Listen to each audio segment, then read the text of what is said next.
السلام عليكم ورحمة الله وبركاته. ازيكم يا حبايب قلبي؟ وحشتوني، عاملين ايه؟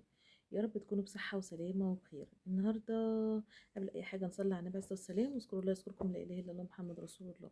النهاردة جاية تتكلمي عن ايه يا ايمي؟ جاية اتكلم عن موضوع حمدي ووفاء على اخر فيديو نزلوه، اللي هو ده. أه انا منكرش ان انا اول ما اتفرجت على الفيديو، انا عايزه اقول لكم انا واولادي والله العظيم فصلنا ضحك. يعني انا مش هنكر، انا يمكن اكتر فيديو ضحكني واكتر فيديو، ما اعرفش، هو ضحكني جدا بسبب ان هو فكرة الفيديو ان هو حمدي دخل عليهم بفكرة فيديو جديدة، ان هو يعمل يحط اسمائهم وكل واحد فيهم يبدل على يعني كل واحد هياخد ورقة، وكل واحد هيلعب شخصية التاني. فجه من حظ حمدي ان هو بقى ندى، وندى بقت وفاء، ووفاء بقت بقت حمدي. هو الفيديو حلو انا ما انكرش، بس ليه الناس نزلت يعني في ناس واخده الامور عادي، وفي ناس انتقدت الفيديو ده وقالت ان هو ما ينفعش حمدي يطلع لابس لبس ستات، وان هو بالمنظر اللي انتوا شايفينه دوت، ان حمدي ما ينفعش يلبس لبس ستات عشان هو كده بتشبه بالنساء.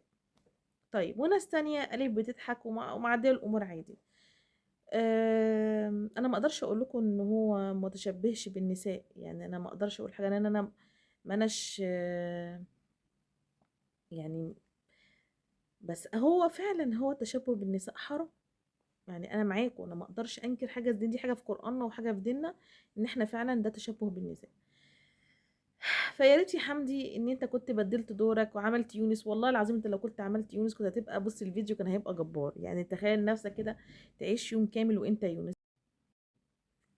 يعني ممكن تبقى بلال، تبقى يونس، تبقى محمد، وخلي مثلا ندى ووفاء الصغيره يبدلوا هم ادوارهم مع بعض، كانت هتبقى احلى بكتير. وبعدين على فكره من فانزاتك، وانا بحب فيديوهاتك، وانا من اول الناس اول ما بتنزل فيديو جديد اساسي عندنا ان احنا تخش اتفرج عليك، ده اساسي، ونعمل اللايكات. يعني احنا، انا من فانزاتك اصلا. يعني انا مش طالعه انقدك ولا حاجه، انا طالعه انا بعمل رياكت على اكتر موضوع الناس بتتكلم عليه.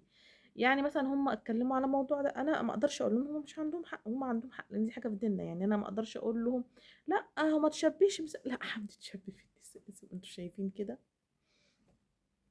هو تشبه بالنساء بس هو ما يقصدش يتشبه بالنساء، هو بس كانت لعبه وهو حب يضحكنا ويفرحنا كالمعتاد. فانت يا حمدي عشان ما تخسرش برضو الناس بتوعك يا سيدي، انت هتعمل جزء تاني، يبقى خلي الجزء تاني اعمل دور يونس. احنا عايزين نشوفك في دور يونس، والله العظيم هتبقى الموضوع هيبقى جميل جدا. وبرضو عشان لو في فعلا حرمانية، احنا بنحترمك جدا يا حمدي وبنحترم وفاء، برضو ان انت ما تزعلناش، وبرضو ما تزعلش ربنا منك، وبرضو ما تزعلش جمهورك، ثم جمهورك ما يزعلش منك.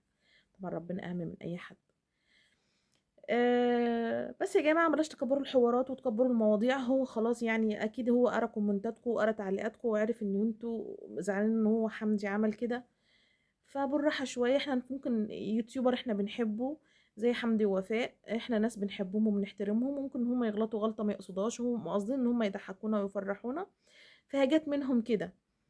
فهم اكيد هو نسي او تناسى، الله اعلم، بس احنا بس نذكره بس ان احنا، انما احنا من فانزات حمدي وفاء وبنحبهم وبنحترمهم جدا جدا.